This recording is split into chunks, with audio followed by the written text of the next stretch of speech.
transmettre, comme une des de vous le dire,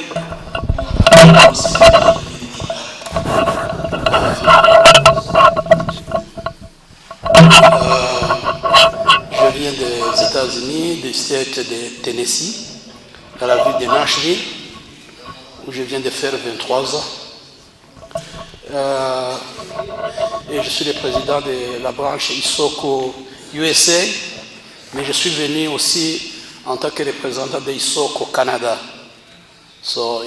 Il m'a été mandaté de représenter l'ISOCO USA et l'ISOCO Canada pour cette circonstance.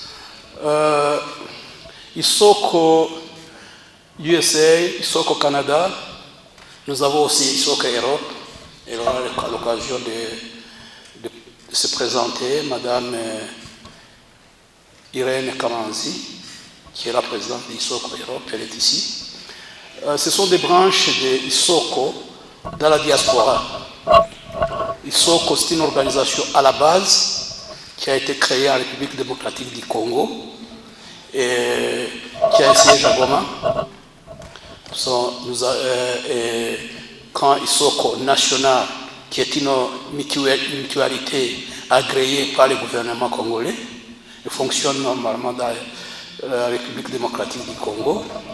Après avoir créé ISOCO pour mettre ensemble la communauté des Tutsis du Nord Kivu, y compris la zone de Karéhé, c'était pour qu'ils se mettent tous ensemble pour pouvoir participer au groupe de baraza intercommunautaire. Comme vous le savez, le Congo a beaucoup de communautés, chaque communauté a son organisation. Et ISOCO a été créé aussi pour représenter la communauté des Tutsis. Après l'installation à Goma, ils ont ouvert une représentation à Kinshasa. Nous avons une branche ISOCO Kinshasa. Pour ceux qui ont suivi, l'ouverture de cette branche est passée sur YouTube, vous pouvez toujours retrouver cela. Et quand ils ont fini, ils nous ont envoyé un délégué pour ouvrir ISOCO à la diaspora, qui a commencé par les États-Unis, le Canada et l'Europe. ISOCO est là, nous travaillons pour le développement et chaque branche a son statut. Nous vivons dans des pays différents, nous avons des lois différentes et nous devons nous conformer à nos lois. Donc nous avons des personnalités juridiques différentes suivant là où nous sommes. Mais l'objectif principal, c'est mettre ensemble la communauté des Tutsis congolais, partout là où nous sommes, sur la planète. Et quand il nous a été demandé de participer à cet événement, c'était avec beaucoup de plaisir parce que nous travaillons pour aider nos communautés pour vivre ensemble avec les autres communautés. Nous ne travaillons pas dans la politique, nous ne faisons pas la politique. Nous regardons les intérêts socio-économiques surtout et le bien-être de nos communautés. Et quand nos communautés sont victimes des massacres de tueries, ça nous affecte énormément et nous avons pensé devoir venir soutenir les initiatives du collectif des avocats qui essaie de rassembler tous les éléments, des preuves, des faits et en fait de préparer une représentation au niveau des instances judiciaires nationales au Congo et internationales au niveau de l'AE. C'est dans ce cadre-là que nous sommes ici. Je suis venu donc représenter ISOCO USA, ISOCO Canada et je suis heureux d'être parmi vous. Heureux d'être parmi vous, mais absolument affecté par les témoignages que je viens déjà d'entendre et que je vais continuer à entendre et à suivre attentivement. Merci beaucoup. Voilà. Et ici, vous avez Madame Kamanzi, qui est la responsable d'ISOCO Europe. Bonjour tout le monde. Je ne vais pas être longue parce que, comme le représentant des ISOCO US et Canada a déjà dit, on est là pour apporter notre soutien. On est là pour montrer qu'on est présent malgré le fait qu'on est à distance. On est là pour dire que ça nous touche très fort et qu'on ne peut pas ne pas agir Donc on est là pour accompagner les actions du collectif des avocats. On est là aussi pour que les 3 communautés puissent faire connaissance. Certains d'entre vous, on se connaît déjà. D'autres, c'est la première fois, donc c'est avec plaisir qu'on va pouvoir se rencontrer et discuter entre nous. C'est surtout une occasion de se projeter. On va essayer de voir entre nous de quelle manière on peut sortir quelques pistes de solutions. On sait très bien que ce n'est pas évident parce qu'on n'a pas toutes les clés en main, mais on va essayer d'utiliser ce que nous avons comme moyen, nous, à notre niveau, pour apporter quelques solutions. Voilà, donc nous sommes là vraiment pour compatir avec tout le monde, et même si on n'est pas touché personnellement, mais en fait on est profondément, en tant qu'être humain, touché. C'est-à-dire que n'importe quel être humain devrait être sensible à ce qui se passe, parce que ça interroge notre humanité. Si on n'est pas capable de se rendre compte de ce qui se passe et de se dire ce qui arrive aux voisins m'arrivera à moi aussi tôt ou tard, ça veut dire qu'on a perdu notre humanité. C'est au nom de l'humanité en fait. Soyons là pour l'humanité, soyons là pour nos valeurs en tant qu'être humain. Peu importe que vous soyez du sud, du nord ou de l'ouest, soyez là pour l'humanité. Merci. Merci bien. Alors je voudrais appeler Innocent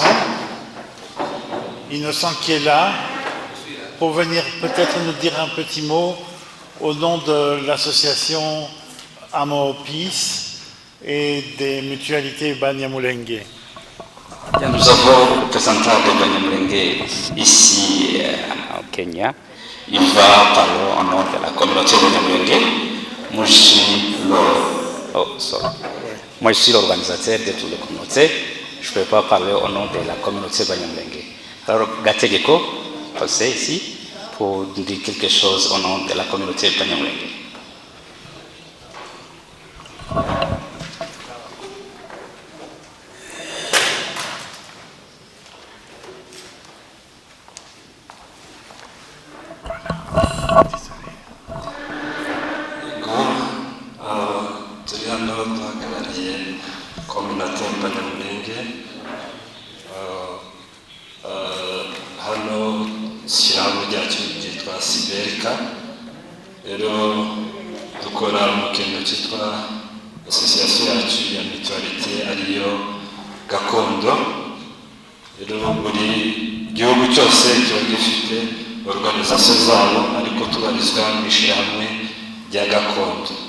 rero twishimiye kino gikorwa no gufatikanya n'abavoka muri iki gikorwa cyo gukorekisione amadonere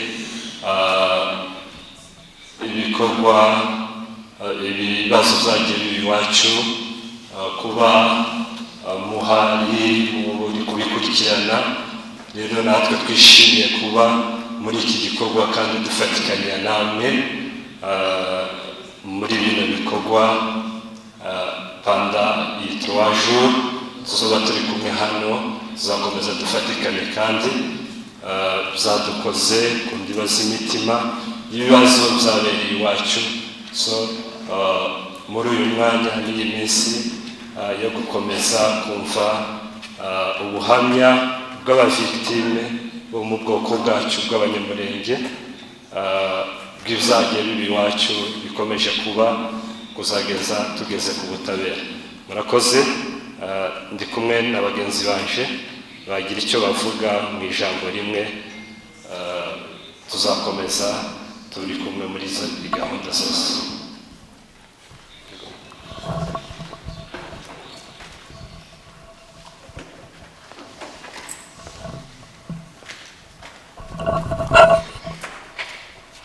Murakoze maze kubasuhuza mwese. Ku mazina nitwa Kiriho Jean Claude, nje umuyobozi wungirije chairman Eric Gategeko, kaba na secrétaire wa CBR ka Nairobi, ihuriro ry'Abanyamulenge batuye Nairobi cyangwa Kenya. Hanyuma twishimiye natwe guhagararira ubwoko bwacu bw'Abanyamulenge hano hamwe na bagenzi bacu b'abavoka cyangwa bashinzwe ubutabera. Turizera ko ibyo barimo ibyo barimo gukora bizarenganura ubwoko bwacu ndetse tukongera tugataha tugasubira imuhira. Simvuga birebire kubera umwanya, reka dushimire abatekereje igikorwa cyo kugira ngo bavuganire ubwoko cyangwa abantu barengana bo muri Nord, Sud na Ituri. Mwakoze cyane, Imana ibahe umugisha kandi muzakomereza. Twizeye ko ibyo murimo muzabigeraho hamwe n'Imana. Murakoze. Alors, nous avons en plus, venant de Goma et du Nord Kivu, le représentant de la communauté Tutsi du Nord Kivu, à qui nous cédons la parole. Murakoze cyane. Nitwa Joseph Nsanzubuhoro, nkaba n'umuyobozi w'abatutsi bakomoka muri Nord Kivu na Sud Kivu, abatari abanyamurenge, banga abatutsi bose bakomoka muri Nord Kivu na Sud Kivu bose ninjye mbahagarariye hano muri Kenya, n'undi mudamu bita Chantal Kujapu.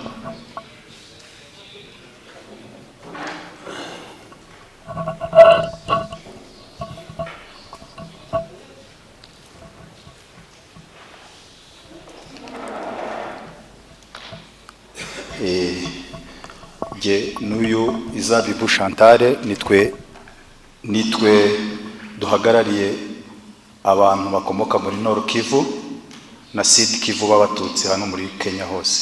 Murakoze. Murakoze cyane. Nk'uko Joseph amaze kubivuga, amazina yanjye ni Chantal Izabibu, nkaba nkomoka muri Nord Kivu kandi nkaba mpagarariye dufatanije abakomoka muri Nord Kivu b'abatutsi. So rero twagize umugisha wo kubana namwe muri iyi conference cyangwa se muri iyi nama tuvuga ku bibazo bijyanye n'amateka y'aho twavuye, cyane cyane nkatwe b'aba victime. Reka wenda hari turakomeza kuganira. Murakoze. Murakoze.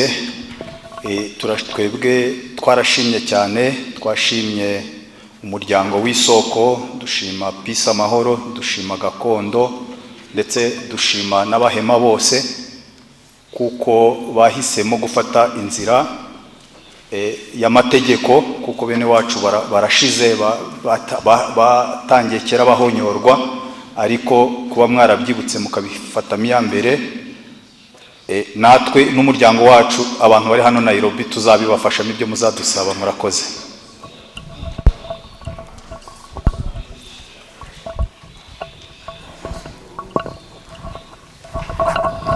Je vais demander au représentant de Bahema pour dire quelque chose au nom de la communauté Hema.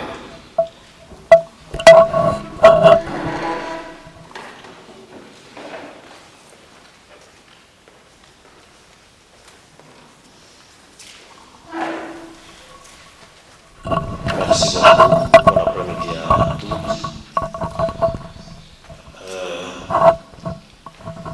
Notre organisation s'appelle la Chambre du Conseil. À l'occasion, je vais demander au président de l'association qui est avec nous ici, de la salle, de passer ici. Et puis, au président de la commission de district qui est aussi ici, de passer.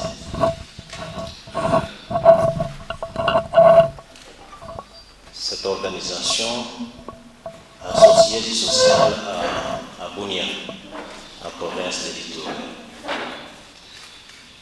C'est une association qui se bat énormément dans la situation que traversent les membres de la communauté Hema actuellement. Nous sommes allés depuis au plus pire. La situation dans laquelle nous sommes maintenant a commencé en 2017 et nous avons passé plus de 3 ans pendant que cette situation n'était pas exprimée à l'extérieur, ni dans les pays.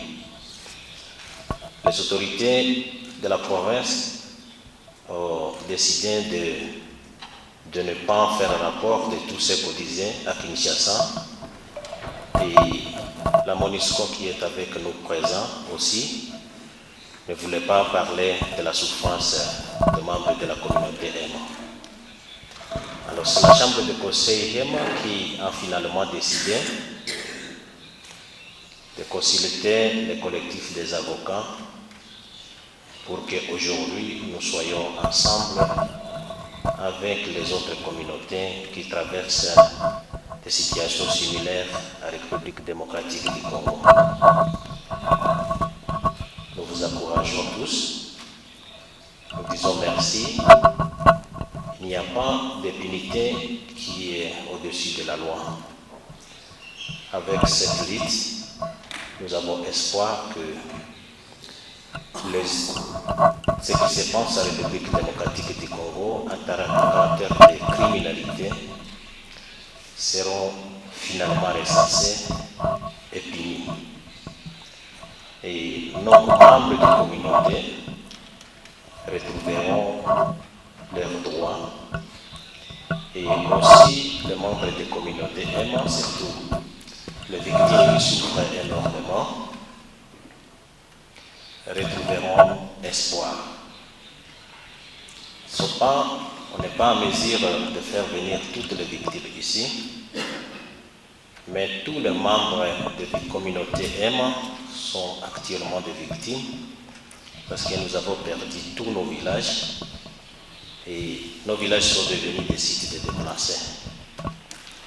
Et avec le système actuel, ce sont les sites de déplacés qui sont attaqués et avec ça, nos victimes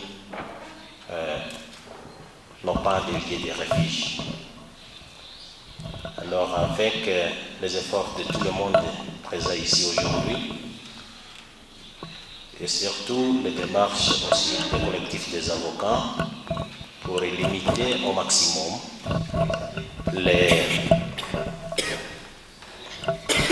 cet exercice de criminalité qui se passe à la République démocratique du Congo. Nous espérons que les membres de la communauté Hema retrouveront la confiance et l'espoir de vivre encore. Notre association a des branches dans beaucoup d'autres pays à l'étranger que nous n'allons pas nécessairement énumérer maintenant parce que les représentants de ces branches ne sont pas ici. Je vous remercie. Je crois que je vais demander au président de vous dire les mots. J'espère qu'il va les dire à Swahili. Ndugu jambo, mimi naitwa na Malo, jina yangu iko Malo Big Pavuro Justin. Mimi niko president wa Chambre de Conseil Hema. Hivi ninapigia nyinyi asante sana na collective wa avoka yote. Hivi sisi tunafika hapa tunateseka sana. Tunajua kutoka hapa lazima tutapata salamu. Mambo tuiko na bakubwa nchi yetu. Mbele kutufika hapa tulijaribu bakubwa yale yote tunaandika, lakini tupanapata majibu mwa mzuri. Ila njoo natia tunataka tukua na nyinyi pamoja na collectif avoka vile pamoja basaidia sisi mambo watu wetu wanakufa mingi. Tunapenda kila kitu. Hivi asante sana. Jambo wa ndugu, na jina naitwa Paul Mandro. Mimi ni president chargé na discipline ku Chambre de Conseil Hema, na tunashukrani tu kwa kukutana pamoja na wandugu ambapo tunapita ndani ya shida moja ya Nord Kivu na Sud Kivu. Mambo yenye iko napita kwetu ni kama ichi yenyewe ambao haina sheria. lakini tuna government ambayo iko na kila nguvu ya tusaidie. Tukiingia kijijini tukiona ambao iko napita kwetu, ni kama baba moja amezaa watoto, lakini alienda safari, alirudi kama nyuma ya miaka 100. Sisi tuna shida sana kwetu province ya Ituri. Sisi kabila ya Hema wanatukata kama muti. Mkifata témoignage ambao hapa kuongea ni mingi, lakini mingi ambao zote tunao ni ndani ya hii mapleti yetu ambapo tulileta, ni yani 257 page, inasota mambo yote moja moja. Kwa hivyo kwa jumla pamoja, mimi na si tu pamoja na wa victima ambapo sisi wenyewe kabila ya Hema tunajua watu ambao wanashika hii mapleti yetu na maavoka collectif ambao wanasimama kwa kusaidia sisi ambao tuko ndani ya hiyo shida. Mungu awapatia akili sana na waingia chini ya hiyo maneno sana. Hakuna mambo ya kudanganya mtu, mambo yote ni wazi.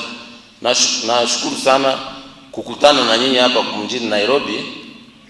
Mungu apewe sifa na sisi yote, na jumla tuendelea mbele, na hata katika shida tusiachane. Nyinyi wavoka collective wetu, sisi hatuna nguvu yetu ni nyinyi. Kama mko pale, Mungu alichagua nyinyi msimamia hii watu ambapo hawana nafasi, tutapata yetu hata kwa mbinguni. Asante.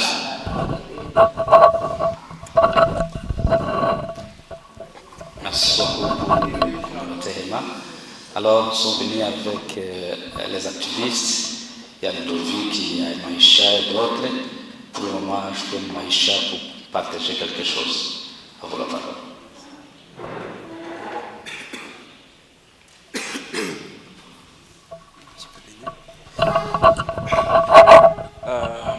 Je ne sais pas si je sais même Swahili, mais je vais parler en français pour que vous puissiez bien écouter.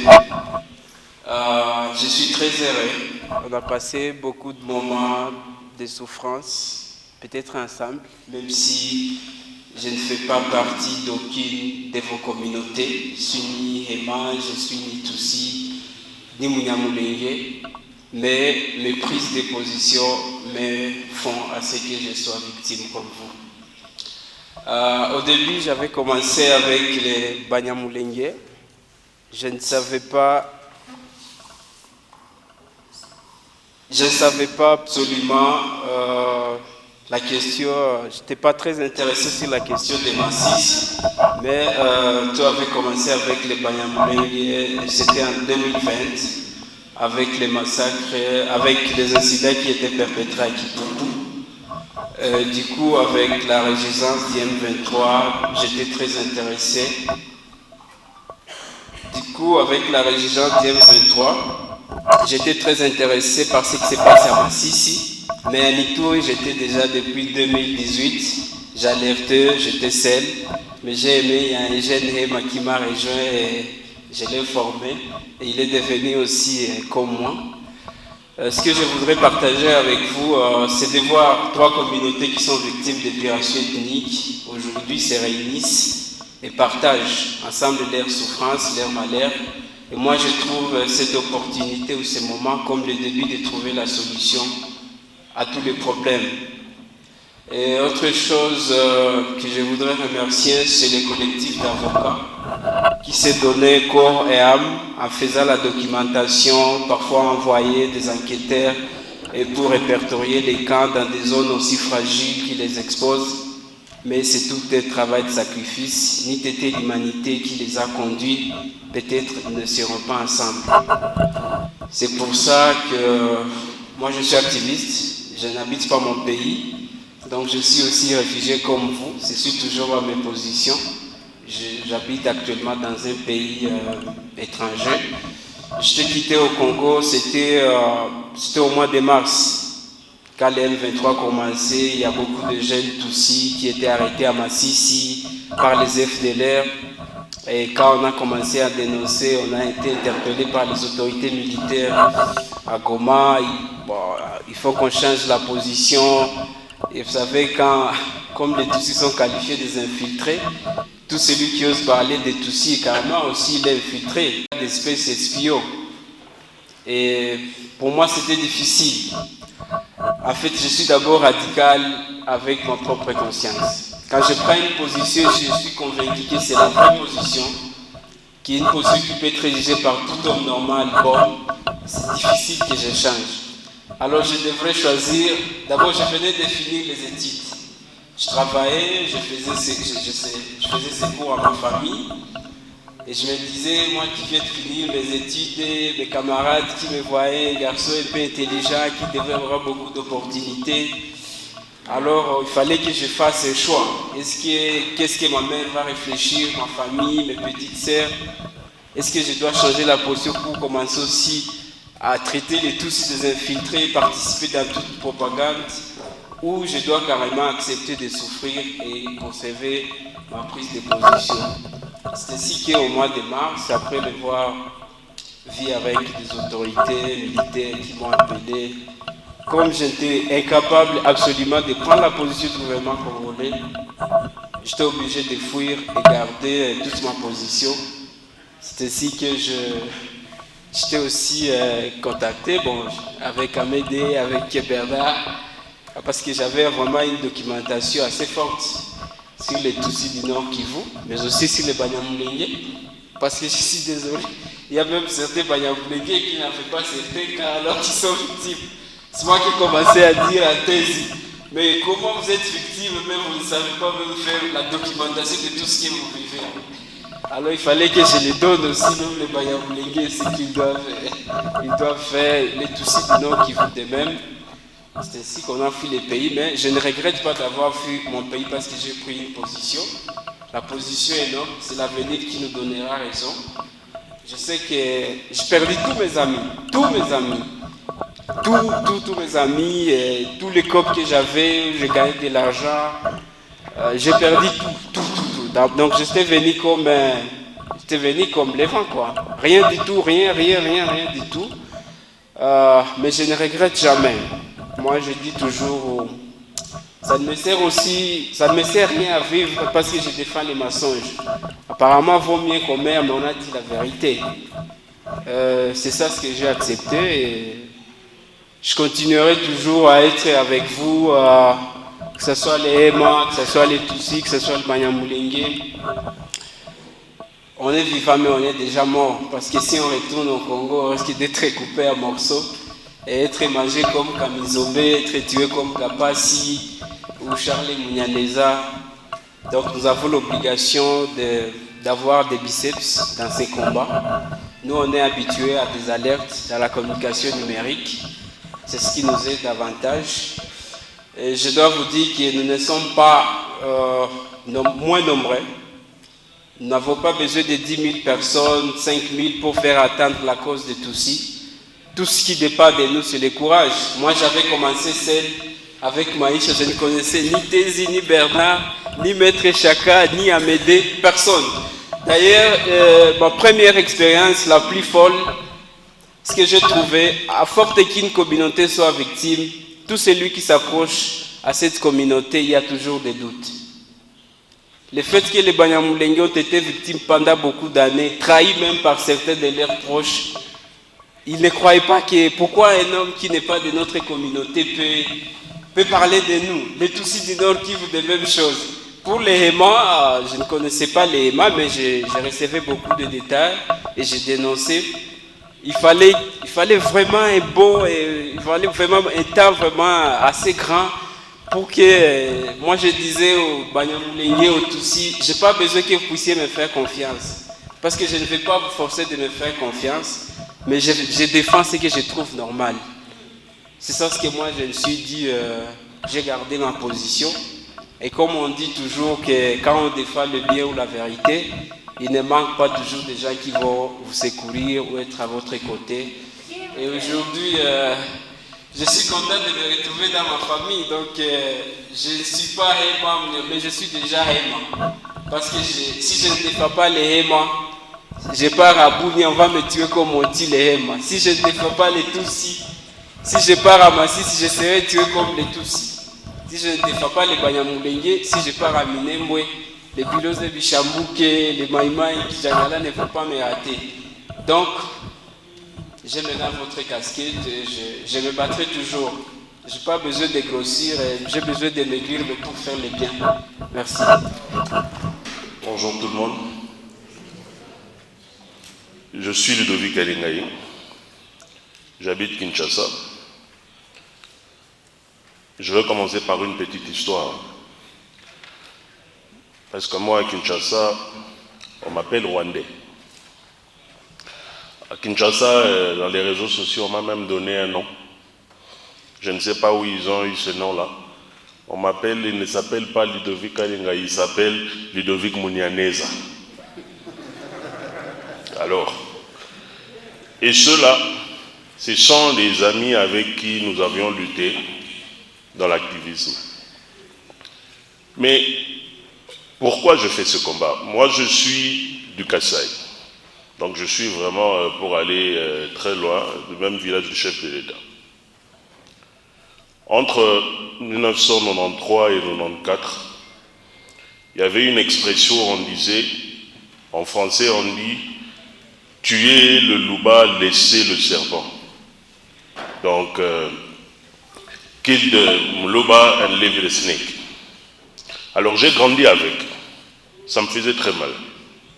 Et aussi pour aller très loin, de ma famille, on m'a fait voir avec tous les Kassaïens que ceux-là qui ne sont pas Kassaïens sont différents de vous. J'ai grandi avec. Mais j'avais des amis, la plupart de mes amis n'étaient pas des Kassaïens. J'ai grandi avec eux. Et là, je ne faisais qu'observer. Observer seulement. En 1994, c'était la Coupe du Monde aux États-Unis, si je ne me trompe pas. J'observais ce qui s'est passé au Rwanda. Mais je ne comprenais pas tellement, parce que j'étais encore petit. Je ne comprenais pas, mais j'avais appris à l'époque, je savais qu'il y avait une ethnie Tutsi qu'on avait tuée. Mais je ne savais pas pourquoi. En grandissant, j'ai voulu moi-même connaître l'histoire. J'étais très curieux. J'allais chercher ceux-là qui étaient des Tutsis pour qu'on m'explique. Mais eux aussi ne voulaient pas m'expliquer parce qu'ils se disaient que non, mais qui est ce garçon qui vient nous poser des questions comme ça? Mais je continue à faire des recherches.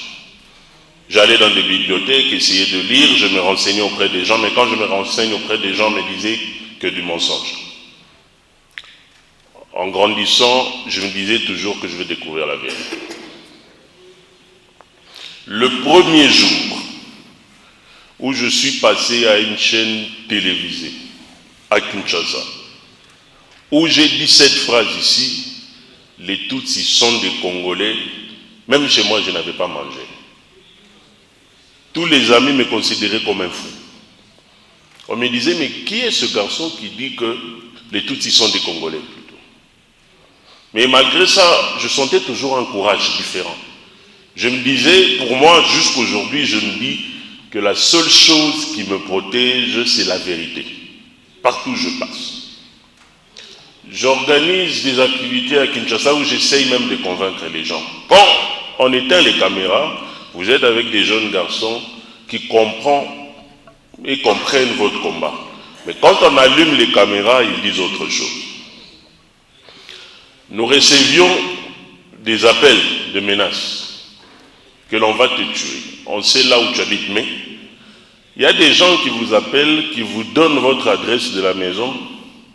Vous dites que vous ne pouvez pas fouiller. Pourquoi vous fouillez? Vous dites la vérité. Et je faisais toujours l'effort, et je continue toujours à faire l'effort de dire que la vérité. Avec l'Internet, j'ai consulté beaucoup de gens. J'ai eu l'encadrement d'un aîné, Basile Diatézoa, qui m'a expliqué encore l'histoire.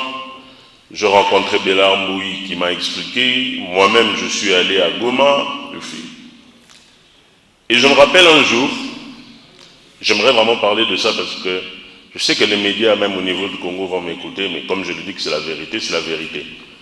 Moi-même, je frappe la porte, je vais chercher un aîné. C'est à l'ambassade de Rwanda. Moi-même, personnellement, ma propre initiative, en tant que coordonnateur d'une ONG, je veux le rencontrer. Je demande une audience, l'ambassadeur Vincent Karega me reçoit. Je lui pose une question curieuse. Toujours, je dis, bon, en regardant la télé, en lisant, je vois que au niveau de Rwanda, les jeunes sont plus entrepreneurs, mais ici à Kinshasa, les jeunes sont dans des partis politiques, ils ne veulent pas entreprendre pour quelle raison? Il me regarde, il me pose une seule question. Tu habites quelle commune? Je dis, bon, moi j'habite la commune de Ngalema. Il me dit, tu connais Matongé? J'ai dit, oui.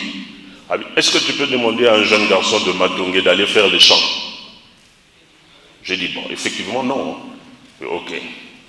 Alors commence par te poser cette question, tu vas comprendre. J'étais très curieux, à tout moment je l'appelais, à tout moment j'essayais un peu de comprendre qu'est-ce qui se passe. Et il arriva le premier jour, parce que depuis que je faisais ce combat, le premier jour où moi j'ai mis le pied au Rwanda, c'était en 2021. Je suis arrivé à l'aéroport, je ne faisais qu'observer. J'ai vu un peuple très différent, hospitalier, généreux. Je me posais la question, même quand je suis arrivé à l'hôtel le lendemain, je me disais, est-ce qu'on a donné l'ordre à ces gens d'être généreux envers moi? C'est la question que je me suis posée. Je me suis dit, bon, on va essayer de voir qu'est-ce qui se passe. J'avais conduit, c'était le bootcamp de 2021 avec les jeunes. Et qu'est-ce qu'ils ont fait? Même à l'hôtel là où nous étions, on exigeait qu'il y ait un Congolais et un Rwandais. Un Congolais et un Rwandais, même quand on s'assoit.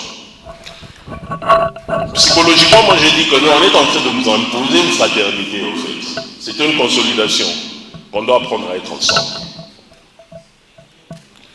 Et je n'ai fait que 5 jours, et le jour où je suis rentré à Kinshasa, c'est là où tous les Congolais ont confirmé que je suis Rwandais. Bon, je me dis que bon, moi je connais la vérité, je sais ce qui se passe. Une fois, c'est mon père qui m'appelle, qui me conseille, et qui me dit tout ce que tu dis c'est vrai. J'apprécie ton combat, mais il faut faire attention avec ça. J'ai dit que moi je n'ai qu'une seule chose, la vérité et dire la vérité. Il y a des amis qui pensent que nos amis Banyamulenge et Emma Tutsi ne sont pas discriminés. Ils le pensent. Ils le pensent pourquoi? Parce que ce sont les politiciens qui le disent. Moi je commence à vivre à côté d'eux et je vois. J'ai même expliqué aux gens. Je vais vous expliquer comment est-ce que les Tutsis sont discriminés, même inconsciemment sans le savoir. Quand je suis à côté d'un Tutsi, vous me dites faites attention. Mais quand je suis à côté d'un Katsaïen de Mukongo, vous ne me dites pas quelque chose. Pourquoi? Et quand vous êtes avec les autres, ils ne vous comprennent pas. Mais moi je comprends. Moi je me suis dit, il n'y a rien de plus beau que l'amour.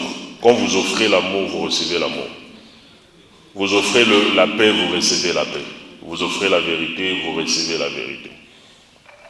Si aujourd'hui, je me suis dit de venir ici, c'est pour témoigner à mes frères, Emma, Tutsi, Munyamulenge, que personne, et j'insiste ici, personne ne sait où est-ce que je suis capable d'aller pour défendre cela. Je l'ai juré et je continuerai ce combat. Il y a une dame qui est ici, mais je ne m'aurais pas cité son nom, mais si je dis cette phrase, elle va se rappeler. Elle me dit toujours, Ludovic, s'il te plaît, n'abandonne pas et ne te fatigue pas. Je lui ai dit cette phrase-là, je ne la conçois même pas, je continue mon combat. Je n'ai même pas besoin de me fatiguer, je n'ai même pas besoin d'abandonner. Je n'ai même pas besoin de laisser quoi que ce soit. Et tout ce que je le fais consciemment, en âme et conscience, parce que je n'aime pas la discrimination. J'ai vécu cela et je sais comment ça divise. J'ai écouté les témoignages Et j'ai vu l'émotion, j'ai vu les pleurs, j'ai vu la douleur, personnellement. Et ça m'a fait très mal. Et je crois que ma présence ici est encore un mécanisme de soutien. Vous ne savez pas comment est-ce que vous me soutenez aussi. Deux fois, je reçois des appels des gens. Bonjour, Monsieur Ludovic, je n'ai rien à vous offrir, je n'ai même pas d'argent, rien. Mais je demande et je prie pour vous. Et vous ne savez pas comment ça m'encourage. Rien que ça. Une personne qui essaye même d'écrire le français, mais il s'explique, il dit que j'ai vécu depuis très longtemps, où mes parents, ou mes soeurs, ou qui que ce soit, nous vivons dans des camps de réfugiés. Nos frères sont tués, sont massacrés. Ça me fait très mal. Ou on me demande juste de continuer ce combat. Et vous pensez que ça donne l'impression que l'on ne nous écoute pas, on nous écoute. Et je vous dis, auprès des extrémistes, ça fait très mal, ce combat qu'on mène. Parce qu'ils savent que nous ne sommes pas prêts pour abandonner. Au nom du collectif qui m'a invité ici, au nom de toute la communauté présente, au nom de la presse congolaise, je le dis, je m'assume au nom de la presse internationale qui me suit en ce moment. Rien ne va nous arrêter. Nous allons continuer ce combat jusqu'à la fin de ces massacres, jusqu'à la fin de cette discrimination. Nous allons tout donner pour l'unification de notre pays, pour la fraternité et la consolidation de notre pays. Et nous sommes prêts à aller plus loin. Je dis et je vous remercie. Merci beaucoup, Ludovic. Maintenant, nous allons écouter notre Dieu bien-aimé qui va donner la méthodologie à d'attendre le témoin. À vous la parole. Que ça fait du bien. Que ça nous fait du bien d'entendre des voix libres, indépendantes, et qui viennent simplement nous dire les valeurs que vous construisez, c'est aussi nos valeurs. Si on est ensemble, c'est pour dire, s'il y a une minorité quelque part, elle est la richesse de notre communauté. S'il y a quelqu'un de différent, il est la richesse de notre humanité. Et une société qui se construit sur la destruction de ces gens-là, c'est une société qui se détruit.